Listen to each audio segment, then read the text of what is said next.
Hello and welcome to Lucifer Died for our podcast, Geeked Out Nation's The Wicked and the Divine podcast. We are huge fans of the book. We sit here every month and talk about a whole issue for about an hour. We geek out really hard and offer you our theories and analysis of the issue that just came out. I am Jess Camacho. I am the comic editor for Geeked Out Nation, and I am also a contributor at Multiversity. You guys want to introduce yourselves real quick? Yeah. I'm Logan Dalton. I'm the comics editor at soundandsight.org. Oh, wait. Hold on. You go first. Okay, yeah, there's a delay. I'm Logan Dalton. I'm the comics editor at soundandsight.org. I also review comics for Geeked Out Nation and Overmental. I'm Jidobi Adunze. I'm also a comic editor over at Geeked Out Nation. Yeah. All right, so this issue, The Wicked and the Divine, number 9. Holy shit, guys! Like, this was like the be-all and end-all for this book so far. Yeah, let's jump right into this. We open with our little Pantheon diagram. We have just the one circle left. Little did we know that would get filled in for us this issue. Not at all. So when we last, this is the very Cassandra and Ananke heavy issue. So when we last left this book, we were in the middle of like the greatest rave to ever exist. Laura was having a great time. She went home with a god. And we open up this issue with Laura's parents, who we don't really know very well, like at all. Her dad was a raver. I mean, that was a nice little touch. I thought it was her mom that she said was like heavy into stuff. I don't know. Mm-hmm. Yeah, I think That it was kind of her looks mom. like Dionysus, actually, a little bit. Yeah. Just... Yeah, the mom seems like she's a bit more the fun type. Yeah, I think it was the mom. But And the dad was in like a Britpop band. I like that Laura's mom looks like Laura a lot. Like, you can see the similarities. I mean, that's just like a small artistic touch, I guess, but I like how you can see the resemblance. But I want to talk about her parents a little bit because we don't really know them, and here they are showing some concern for Laura, but also kind of letting her do her own thing. I think they've started to understand where she's coming from. Like, I mean, it's hard. I think they've kind of grown the same way the world has when it comes to understanding the Pantheon, understanding Laura's connection, her mysterious connection to them. We still don't know exactly what her connection is to them, but apparently they take favor in her. There's nothing they can really do about it. She's in college. She's a grown woman. What are you gonna do? Yeah, I know we don't want to talk about the ending of this issue, but I really liked the kind of contrast between the first page and the last page, where they're all like kind of, nonchalant, just chilling on the couch in the first issue, caring about Laura, but like, okay, she's off doing her own thing. At the end, the tears come out, and her dad gets a little more, like, he's like raising his fist. So it shows that, like, they're not like the perfect parents, but they are actually good parents, and from a more mature, like Karen Gillan and Jamie McKelvey are like much older than the teenage characters, so they can like see, like, look back on their youth and see like their parents actually kind of helped out. I mean, and it's I like the mature perspective on the parents. I do too. But do you really care about her parents that much? I don't. I mean, I'm not trying to like sound like a jerk. I'm just asking, honestly. Do you guys feel that we need to even see her parents this off, like in this kind of sense, or do you feel that we just need to see Laura doing what she needs to do? Like, do you think her parents have any part to play in any of this in the long run? I mean, I don't think they do, but I do kind of like that we saw them, just to remind ourselves that she has parents. Yeah. It feels like they're kind of just there out of necessity, just to have that balance between myth and just keeping this down to earth. I do like the line at the very end that segues into everything about the gods. Laura's mom says, "I look at them all and think, I hope someone's looking out for them." And then right away we're taken to Ananke rubbing Oh, Minerva's head because Minerva's like having a total meltdown about dying.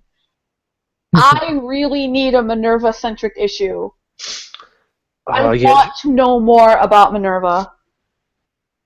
she was great in this issue. Like, I love how Fantastic. Matthew Wilson lit up her face and Yeah. showed how sad and angry she was. And So Ananke is here being like a good mom and good grandma, I guess, since she's an yeah, older woman. And our favorite goth dude comes by, Baphomet, and just kind of is like, "Hey, I need to talk to you because people are." Laura has been asking questions. She's been getting information, and Laura's being made to believe, according to Baphomet, that he was the one who killed that judge, which as we know leads to Lucifer being killed. And this is huge because this is adding to that mystery that I feel almost is like background noise at this point because of the focus we've been getting on the specific gods, and Minerva just totally loses it because Minerva's like, none of this matters because we're all going to die anyway. And that Baphomet shot with his face. oh, he's like,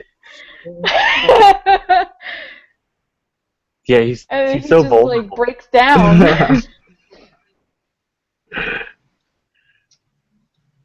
I mean, he doesn't. This is the most uncool he's looked in the entire series. Yeah. Yeah. But it's He looks like a interesting. kid, actually, like a teenager. Like, He does. He does. And it's interesting that it happens around the Nanke. Yep. I really like that, how Minerva is having this meltdown and Baphomet looks like a teenager around her.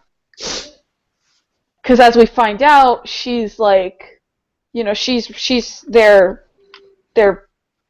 warden almost. They're like a bunch of prisoners, and she's their warden. She watches out for them, and she makes sure they're okay.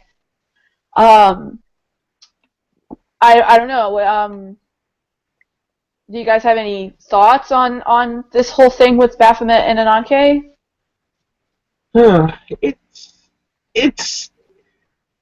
It kind of just it nags at you because you know something has to come out of killing a god, and they've already hinted towards this.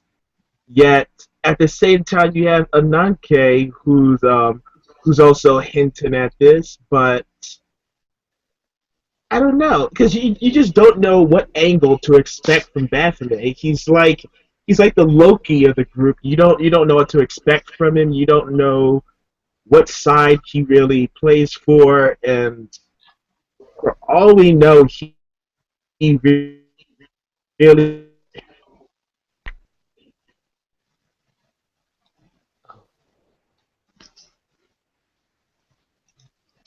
Do you want to finish up that statement? You cut off a little bit. Well, wait, when did I cut off? you're talking about like how Baphomet was like Loki, and you don't know what side he plays for, and that cut off.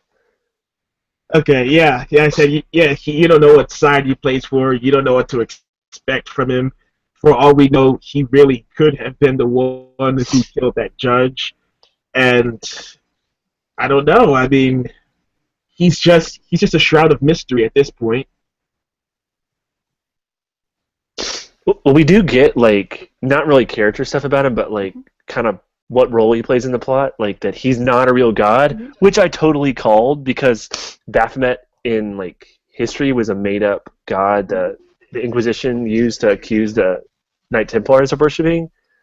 So that was cool that I got that, but yeah, he's not really a god. But also the whole Prometheus gambit that Yes, that's what I was going to say next. Go ahead, Logan. that Ananke brings up makes me think like maybe she is more of less just necessity than actually kind of more like fate and like playing behind the scenes and trying to set up like Baphomet to go on a rampage, and then we get next issue with his bloody head. Like maybe he's the next on the chopping block, kind of like Lucy.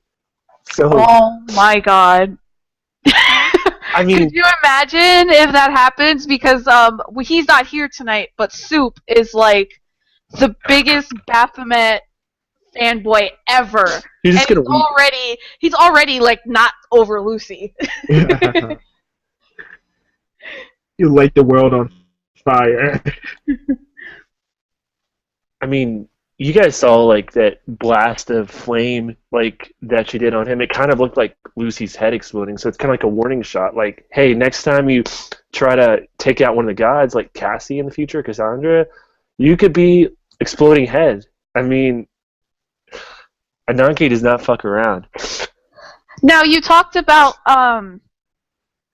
because now this has me thinking. You mentioned that Ananke might be working behind the scenes to lead Baphomet on some kind of rampage. They're all due to die in 2 years.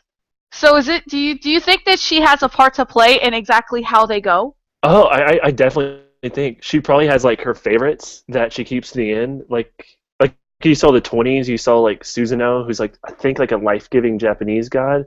So she'll keep her favorites like Amaterasu and Minerva kind of close and happy, but like the crazy ones like Baphomet and especially Lucy, the rebellious ones are. I mean, she might want to take them out and ensure this like inspiration and civilization doesn't leave the world.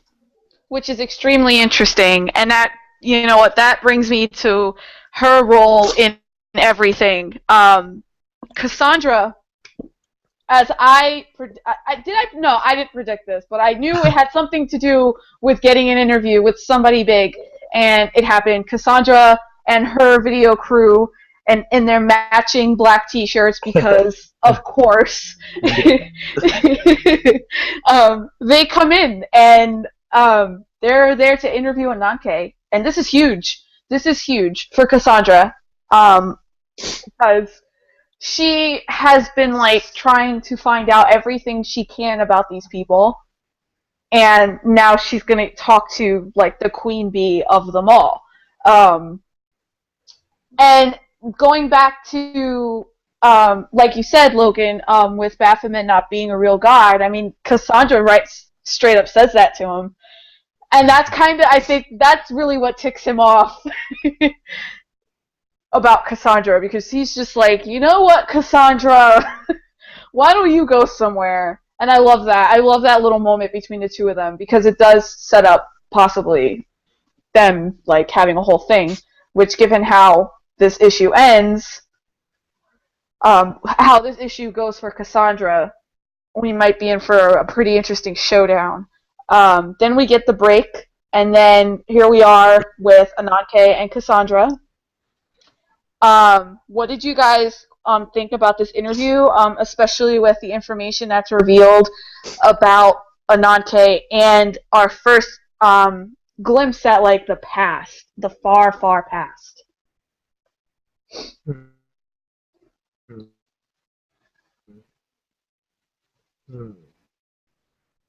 Jadobi, is your mic on? Oh. Yeah, my mic's on. Okay. I just gotta gather my thoughts.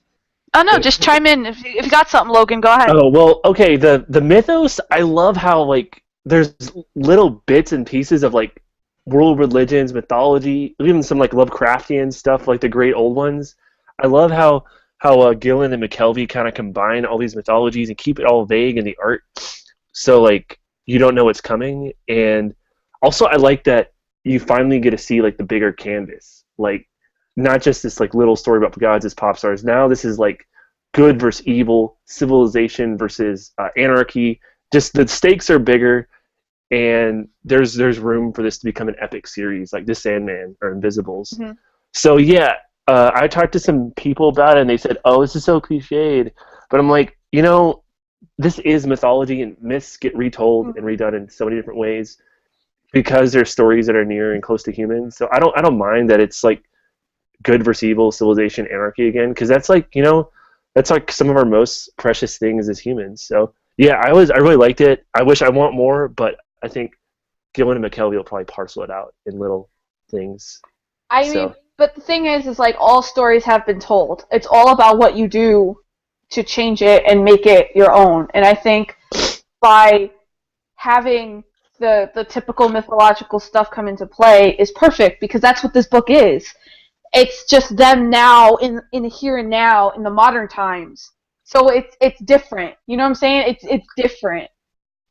I don't mind all that either. And I think it's important because we need to always be reminded that they are gods, I think. I think we need to be reminded of that because this book is so modern, this book is so hip.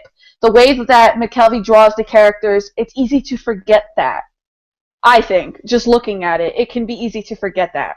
You see like a panel of someone on stage and they look like Amaterasu, for example, and you don't think about that being a god. So I like that this is all getting brought in, and I especially like what Ananke says about how she ended up and where she is, and how she sacrificed so much. Oh, yeah, you can get that great line. There's no one in this story who's not got a raw deal. I mean, you could just put that as like the main kind of theme of Wictive. Like all the gods are flawed, and that's just a theme. And you know, like all the Greek gods were fucked up too. And, I mean, yeah, and it's what makes them like relatable to humans. So I love that line. But even like right after that, the next page, right after that line you're talking about, she brings up how she got drunk one time because she was weak, that it's been a rough century for her, and she told a man about her story, and who was it? Robert Graves, the White Goddess, and Cassandra's like, what? She had a geek face. Like, that is a geek face right there. Which I love. That is such a... I have never read The White Goddess. I've read Robert Graves' like translations of like the Iliad and Odyssey, but this really makes me want to read it. But I have yet to check it out for my school library. I will read it. I am going to read it. It's always been one of those things that I wanted to read, but I haven't. But now that it was mentioned in Wictive, I'm like, well, now I have to read it. Yeah. I like that I like that again. We're bringing in more backstory of Ananke without every single thing being pointed out to us. And if you look at like some of the panels, she says that there's no one in the story who has not got a raw deal, but McKelvey draws her facial expressions so well. You can see the pain. You can see how miserable she is. It's like she doesn't enjoy this. Nope. I don't think she does. She ever smiles. No, she doesn't. She's always just like vacant, or occasionally has this like motherly thing going, but like she never smiles. She's just necessity. She's this impersonal force that you see in these like Greek myths, but you don't really. I mean, no one knows. Like I asked like my Latin professor if she'd heard of Ananke, and she's like, in her thick Russian accent, like, who? I was bored one day. It was like, her pain is so real, and I'm not making any kind of theory about this right now, but I think she's an interesting parallel to Laura. Ooh. Because Ananke has been around with these gods for a century, according to what she said, a century, and she's unhappy, she's sad, she's clearly very, very miserable. Laura is like just kind of getting into this and really having a great time. For now. Obviously the last page, something happened, we don't know what, but as of this moment in this issue right here, Laura is partying with Dionysus, she's going home with Baal, Lucy was like, Lucy was like her best friend, and Baphomet, she thinks like he's kind of cute, but he's a douchebag. But she's having fun. She's young. She's having fun. It's like complete differences. It's like complete opposites between the two of them. And that, as I was reading this, like that stuck out to me immediately. I was like, whoa, hold on, guys. Laura and Ananke might be having like the same stories like on opposite ends. Like I don't know, but I feel like Laura might be her role in this. I almost feel like she's going to take over for Ananke, or it's going to be set up where she may have to take over for Ananke and be like responsible for these people. Was that your theory? That because I remember, did you like? This one is mine. Yeah. This one is mine. It makes sense. I think Laura's role in this is going to be that she's going to take over for Ananke because Ananke looks tired. And I'm not just saying that because of her wrinkles. I'm saying that just her body language and her demeanor, she looks tired. And then we can get to it now, because that's a good segue.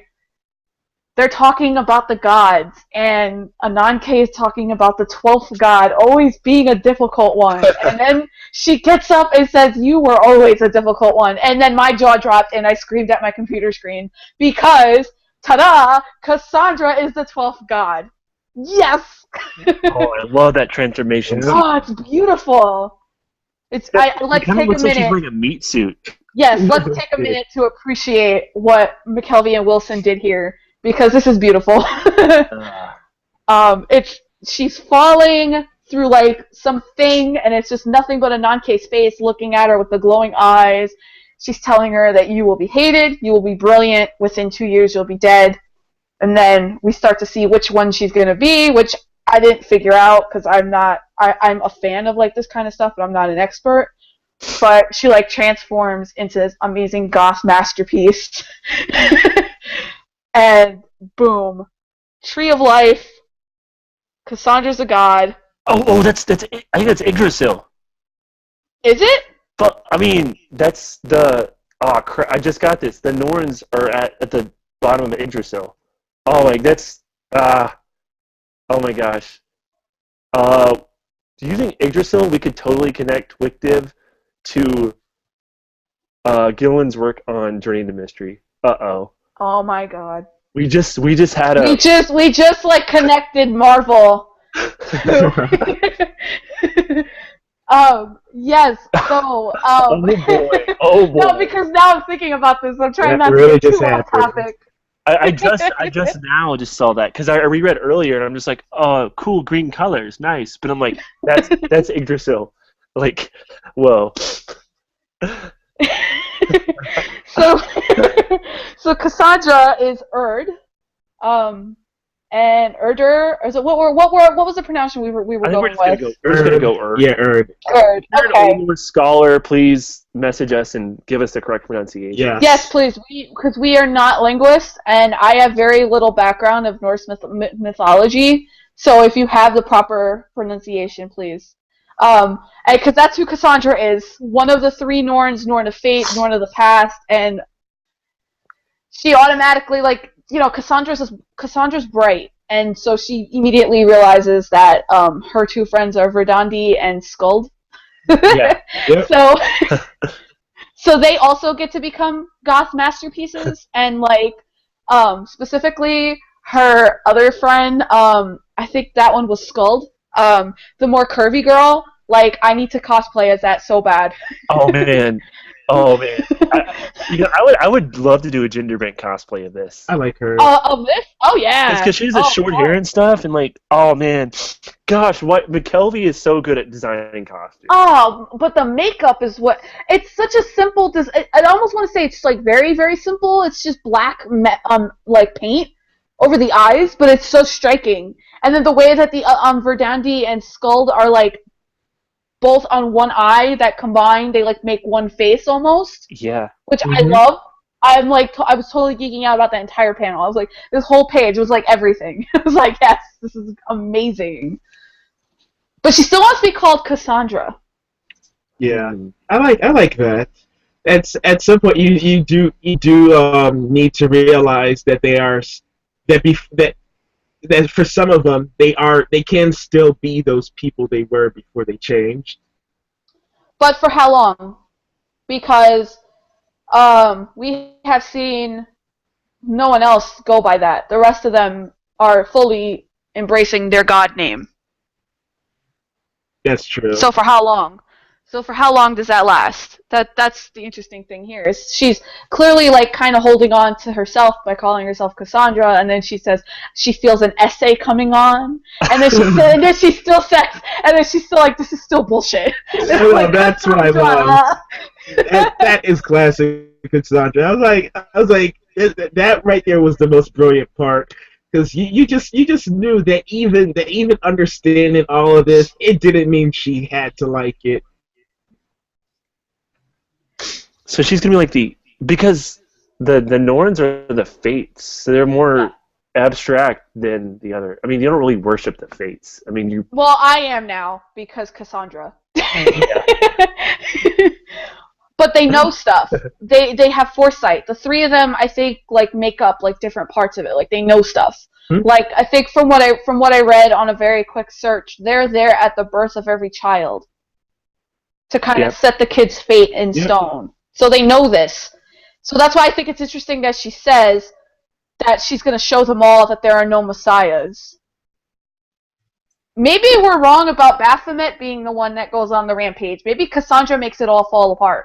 Oh gosh, I mean that'll be another nice little twist. Oh. I mean, I'm predicting all-out battle, and Morrigan is definitely going to get involved because the whole triple goddess thing. I mean, that's like a trope because you got the Hecate, you got the three fates of Greek. Like I think there's in Sandman. There's like early issue of Sandman. They're like jokes about the different three like witches and three witch goddesses. Yeah, no, they do. I don't remember what issue, but they do because they have a part to play in the story.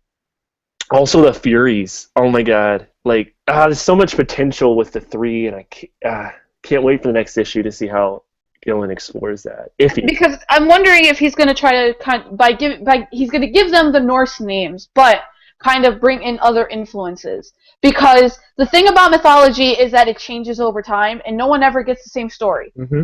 Like, no one ever tells the story straight. Everyone has their own twist. So maybe he'll use that liberty sort of his own way and give her and the other two their own twist. So maybe he'll combine a bunch of different things to make up his version, which would be fine because that, again, is like classic mythology stuff.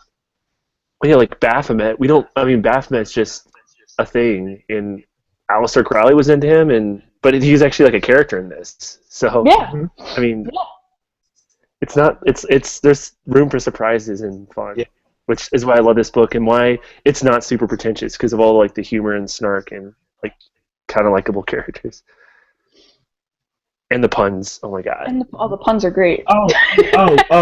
And one thing we forgot, and the good thing about Cassandra becoming Earth is that now she's become the messenger. But the fact of the matter is, people will listen to her. Because all the other gods were nobodies before they became gods. She is a somebody who became a god and still retains part of what made her who she was. So I really like that because that's going to add to a lot of the modern twists, especially when this is the information age. Which made a lot of that interview interesting because at the same time while Ananke had her while she had her theories about her being about Cassandra because at the same time Cassandra was kind of just showing off how much she knew compared to Ananke.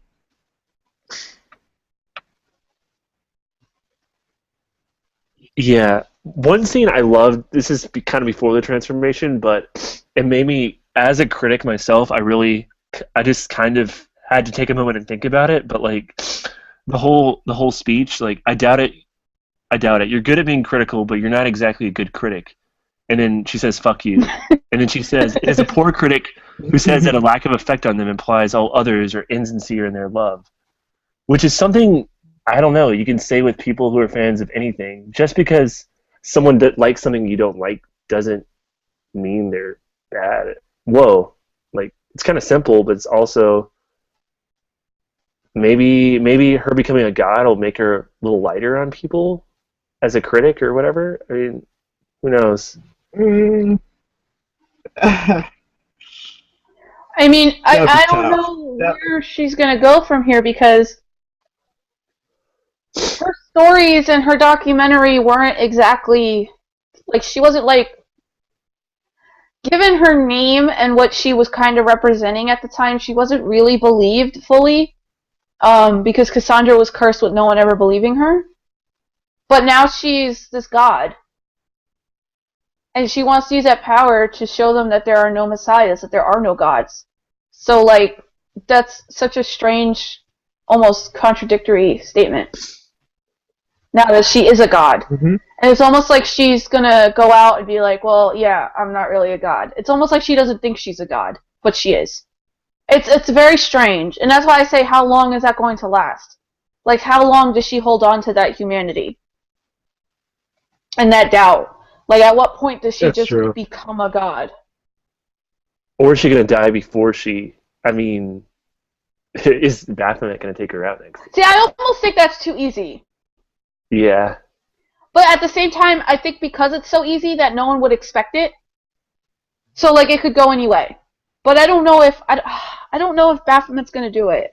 Someone's going to die next issue. I think it's going to be him. But he's on the cover. But he's on the cover bloodied. That's even more, like, kind of obvious. Like, I don't know. Well, I mean, he has blood on him. Maybe he killed. But, I mean, you could take that either way. You could take it as he is the one doing the killing, or he was the one killed. Maybe the Morrigan gets in the middle of them and, like, dies in Baphomet's arms, and he goes all, I need the next issue. Come on. Yeah, I mean, because Ananke, like, finishes this whole thing with, like, this weird face of, like, she's complacent. Like, she's kind of like, I'm fine. We are back. The Pantheon is complete. Again, we return, which, yeah, goes back to issue 1. Yeah, but that's what's weird is, like, she seems happy that everyone's back and that the whole thing is complete, but wouldn't she sort of have a feeling that, like, that everything's about to go terribly wrong? Or maybe that is the plan. Maybe she just knows this. She's like, no, it's going to go bad. That's the point. She's like, okay, we got the full deck. Let the fun begin. And she just sits there and watches it. Yeah, I think her main concern was just to get the Pantheon together, and then everything after that is just kind of, oh well. It's such a bizarre, like, way to end it when she spent so much time truly miserable in this issue. So, I mean, now we go back to the beginning, and Laura comes home, and she's a mess. Something has happened, and she's crying. She's, like, not okay at all, and her dad is, like, flipping out, and then she just lays on the couch and says she doesn't know, but everything's gone wrong. I mean, is there any way she could know that Cassandra is the last member of the Pantheon? But that's what I'm saying. That's why I think that she is destined to take over for Ananke. Yeah, I mean, I think maybe she knows. She's not just going to be a muggle. I mean, so much has been set up. Every time she's, like, tried to do something of power, something's happened. I mean, and then there's that whole song, like, Laura, you're more than a superstar. Like, I mean, even though that song could be a giant red herring. I don't think it is. I don't. I think that obviously her being an official god is, like, out of the question. Like, she's not taking over for Lucifer. Oh. But she's clearly... I think she's going to take over Ananke's role. I think that's going to be her part to play in all this. That I think Ananke's going to die, and, like, she's going to have to be the one to step up. Baphomet. If he can't kill Baal, and he can't kill Minerva, and he won't kill Minerva, and if he fails to kill Cassandra, he might have to kill Ananke before she kills him. And that could easily be what Laura sensed in. Something bad's gonna happen, and it's most likely going to be Ananke. Ooh, well, I mean, let's think Ragnarok. I mean, from Ragnarok, you think, like, Woden's gonna die. That's the end of the world, yeah. But I mean, Ananke would be worse because there goes, you know, the structure, and now we get chaos throughout this book, which could be a lot of fun. Which is where Laura comes in. See, it all goes back to Oh, my man, theory. I'm just imagining so many futures right now. That's where my theory comes back in. That's where Laura comes in, and she's like, well, I guess I'm stepping in here, and that's just that's her power. That's what she does. Mm-hmm.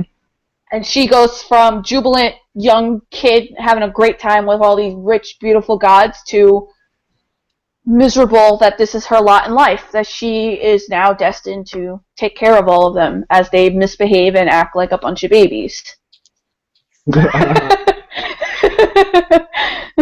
It's like if you were the person that had to watch over the superheroes for a while, like you had to watch over the Justice League and like keep them out of trouble, and all they did was kept doing stuff. Well, that's like what The Boys is like, but I mean, this is a little more restrained and subtle than The Boys. I mean, it's a Yeah. But yeah, like the whole babysitter thing, like Gotta stop. I mean, you could read this as like kind of like a super celebrity book, because I mean, no matter how much like what crusty old academics say, like mythological heroes are superheroes. I mean, Yep. They are. Beowulf is a superhero poem. I mean, sorry. So yeah, I mean, you can kind of talk about this as a superhero book, even though it's like, I don't know, more mythological. And speaking of which, you said that this was like a celebrity book. This is a little off topic, but there's actually a commercial that was made for Jay-Z's new thing called Tidal, or whatever it is. Yeah. And someone took the commercial, took out the audio. No, they just put in like this piano music or something, and then they put over it text from Wictive where it's like what Ananke says to Cassandra. And Oh, it's man, I like need to watch all this. the shots of like, it's like Madonna, Rihanna, Beyonce, Jay-Z, and it's like all these musicians, and it's like sitting, and it like flashes back to like, you will be hated, you will be brilliant, within 2 years you will be dead. And it's like so perfect because Kanye's in the commercial too. So like they almost all add up to something. It's a very cool thing somebody made. It's on YouTube. I think it's on Kieran Gillen's Tumblr. That's where I saw it, and Okay. it was really I good. need to watch this. Yes. Yeah, no, see that. it was like 30 seconds, but it's so cool that somebody did that. Because it's like, oh yeah, see, you use that's like just plants the seeds for like somebody making this a TV show. Oh, if Wicked became a TV show, I'd be like the number one fan forever. Oh, I know what you mean. I usually am not like crazy about all my comics becoming TV shows, but like this would be fantastic. This is like begging for like pretty people. So that's kind of where we are with this issue. There was a really interesting fan theory that I read. I personally don't believe it, but I want to mention it anyway because it's really cool. Let me just pull it up because I want to make sure I don't miss a beat. There's this awesome fan group, the Wicked and the Divine fans on Facebook. I really suggest you guys join it because it's a lot of fun. Everyone there is huge fans. They support the podcast. Thanks for supporting the podcast. I love it. Yes. Love you guys. And there's a theory that Laura is Tara.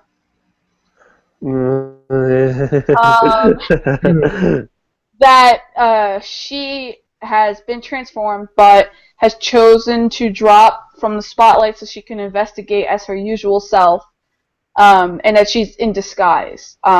Lucy was the one that got Laura into contact with the gods in the first place, and Lucy seems to be the only one that has knowledge of Tara and like what she looks like or like what she talks about and like how she is. And Lucy was the one that was like best friends with Laura, and they were the closest of all of them. And so it's sort of like Fight Club, where the bad guy where like the two characters are one and the same. And the theory is that that's how Laura and Tara work, and that we already know what Laura's lot in all this is because she's Tara. And I don't buy it. I see Tara more as like a super powerful like wild card that'll show up like when you least expect it. Like who knows, next issue, and just wreck things. Or I mean, yeah, we don't know who Tara is. I mean, she's like a Buddhist aspect of something, and yeah. I don't think it's that cut and dried. Sorry. Good theory, very creative theory, but I don't buy it.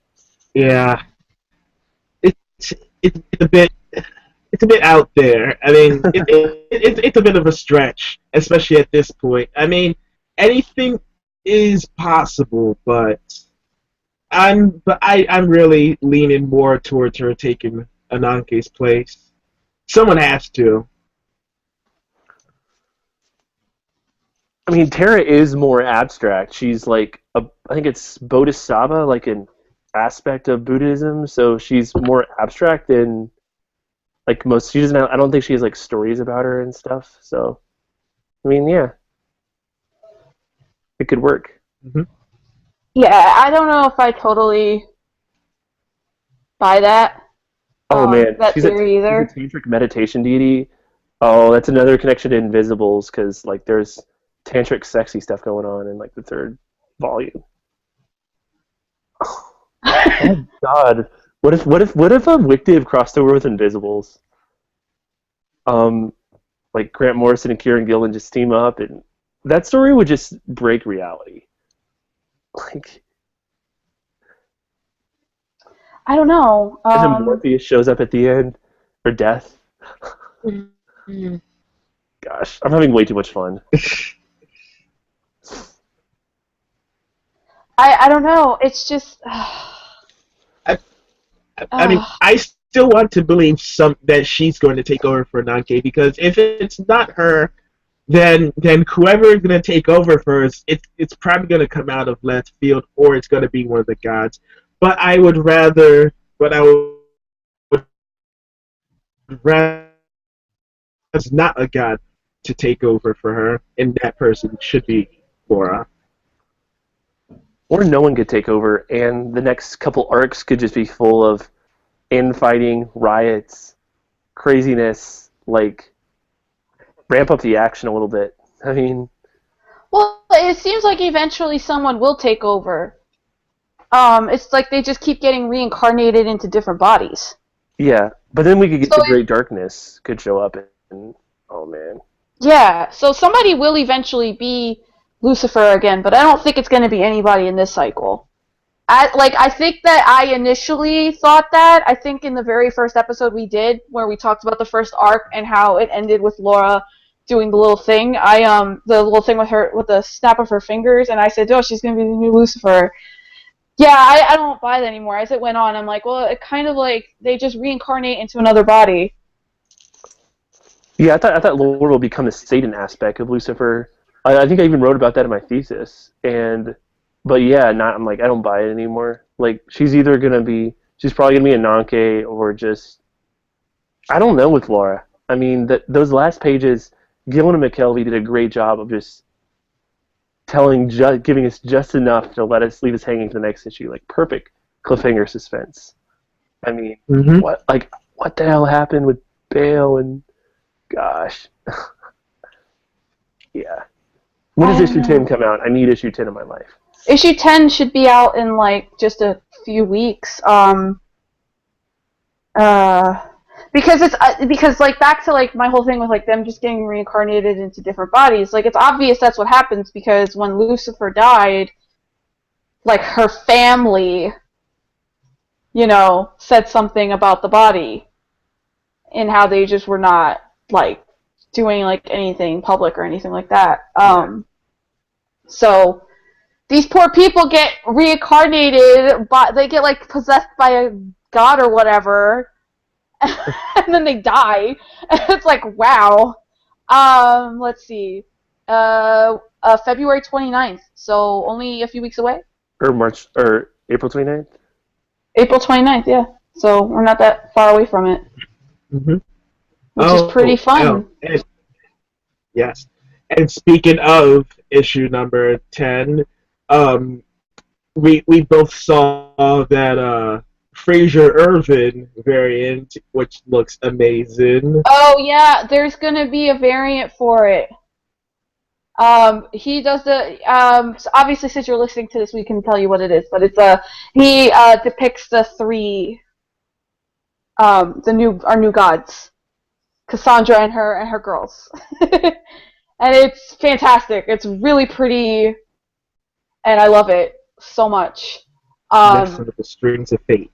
Yeah, I can't wait to get it. And that's definitely like the one that I'm buying. Definitely. So that's definitely gonna be the cover I buy. But yeah, I mean, do you guys have any final thoughts about the issue or what you think is gonna happen before we head out of here? I mean, last issue was all about form. This issue was all about content. We got tons of plots, tons of the good ideas that have been continuing in Wictive. I like that we got to see Ananke more as a character. This issue was a little bit of a tease though, but all penultimate issues in arcs are, and I think there was enough like meat in this issue to have it kind of beat the whole setup issue problem with the Nanke bits and like definitely Cassandra. So yeah, I was still a fan. Like another great one. I really like this issue. My only worry is that I hope number 10 doesn't try to do too much, because as we've talked about before, Phonogram is coming back, and Jamie McKelvey is going to be doing the art for that, the interiors. So the next arc is going to be guest artist on each issue, and they're going to sort of be like flashbacks to the past or whatever to each different gods. So I hope that enough gets done here, but not too much, because I would hate for things to get rushed through. But I know I'm probably jinxing it, but I really don't want like a giant cliffhanger. But I know we're gonna get one. I know we're gonna get one. We're gonna get like something so heartbreaking as the cliffhanger, and I'm gonna like scream. I'm expecting worse than Lucy dying. Like, I mean, those tears on the last page. Yeah. Bloodstained Baphomet. I mean, I think I remember reading the solicit, something like, I think the word feels was used in the solicit. Maybe. I hope we get to see like a huge concert next issue, because it is Ragnarok, and I mean, I want like crazy concert time. Yes. See, now what I liked about this issue, like for me, the story, the plots, the twists, the reveals, it was all good. But what I really liked was the art, especially when it came to showing the emotions. When it came between Ananke and Laura, it was just all so beautiful, natural. Especially just those last few pages with Laura, you see just the tears from her eyes. Her eyes. It's those little touches that makes that really brings out the emotion in a moment. Even just the redness in the nose. All right then. That pretty much wraps us up for this month. Definitely. We are still doing our giveaway on Twitter. We really didn't get that many responses to it. I had like intended to do this tonight, but we didn't really get many responses at all.